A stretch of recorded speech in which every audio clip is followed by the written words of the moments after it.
તો પીએમ કિસાન યોજના અંતર્ગત ઓફિશિયલ ચેનલની અંદર આપ સૌ મિત્રોનું સ્વાગત છે. તો આજના વિડીયોની અંદર આપણે વાત કરીશું સૌથી મોટી લેટેસ્ટ અપડેટ મુજબ 20મો હપ્તો ક્યારે આવશે. હવે મળશે મિત્રો ખેડૂતોને 2000ને બદલે 4000 રૂપિયાની સહાય ડાયરેક્ટ બેનિફિટમાં. તો મિત્રો તમે જાણતા હશો કે ખેડૂતોને જે 6000 મળે છે એની જગ્યાએ 12000 મળવાપાત્ર સૌથી મોટી અપડેટ આવી છે. તો સંપૂર્ણ માહિતી જાણતા પહેલાં જો તમે મારી ચેનલ પર નવા છો તો ચેનલને સબસ્ક્રાઈબ જરૂર કરજો. તો ચાલો મિત્રો આજનો વિડીયો શરૂ કરીએ. તો મિત્રો અપડેટ મુજબ જાણીશું કે જે પ્રધાનમંત્રી કિસાન સન્માન નિધિ યોજના ચાલી રહી છે તો એની અંદર પીએમ કિસાન સન્માન નિધિ યોજના વિત્તમાં હપ્તો ક્યારે આવશે. દેશભરના ખેડૂતોને આ તારીખની આતુરતાથી રાહ જોઈ રહ્યા છે. તો પીએમ કિસાન સન્માન નિધિ યોજના હેઠળ ખાતામાં 2000 આવવાના છે. જોકે એવું રાજ્ય પણ છે જ્યાં ખેડૂતોને તેમના ખાતામાં 2000 નહીં પરંતુ 4000 રૂપિયા મળે છે. એટલે કે 6000 નહીં પરંતુ 12000 રૂપિયા દર વર્ષે આપવામાં આવે છે. તો યોજના અંતર્ગત જાણીએ કે મધ્યપ્રદેશની અંદર જે ખેડૂતો છે એમને 2000ને બદલે 4000 પીએમ કિસાન યોજના અંતર્ગત ડાયરેક્ટ ટ્રાન્સફર કરવામાં આવે છે. તો એની અંદર છે કે મધ્યપ્રદેશમાં ગરીબ ખેડૂતોને આર્થિક સ્થિતિ સુધારવા અને ખેતી માટે પૈસા પૂરા પાડવા માટે પીએમ કિસાન સન્માન નિધિ યોજના સાથે મુખ્યમંત્રી કિસાન કલ્યાણ યોજના પણ ચલાવવામાં આવી રહી છે.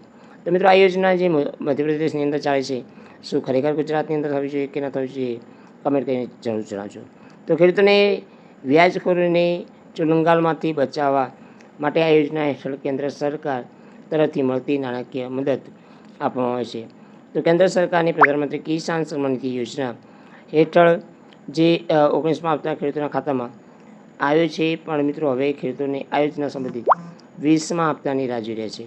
તો 20મો હપ્તો સરકાર જૂન મહિનાની અંદર આપી શકે છે. તો મીડિયા રિપોર્ટ અનુસાર 20 જૂને પીએમ કિસાન સન્માન નિધિ યોજનાનો હપ્તો આવવાનો હતો પણ મિત્રો કોઈ કારણોસર કોઈ અપડેટ રોકી દેવામાં આવી છે.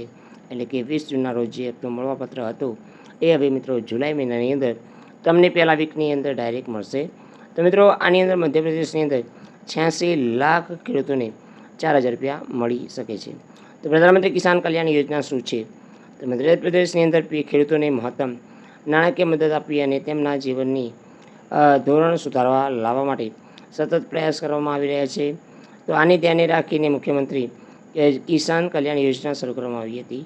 તો આ યોજના હેઠળ પ્રધાનમંત્રી કિસાન સન્માન નિધિ યોજના હેઠળ ખેડૂતોને પહેલેથી 6000 રૂપિયા આપવામાં આવે છે અને મિત્રો રાજ્ય સરકાર દ્વારા વધારાના પૈસા આપવામાં આવે છે. મધ્ય સરકાર દ્વારા તરફથી 6000 રૂપિયા આપવામાં આવે છે.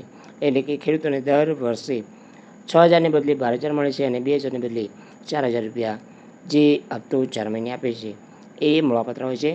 તો આ માહિતી તમારા માટે સૌથી ઉપયોગી રહેશે. જય હિન્દ મિત્રો, વંદે માતરમ, જય ગરવી ગુજરાત.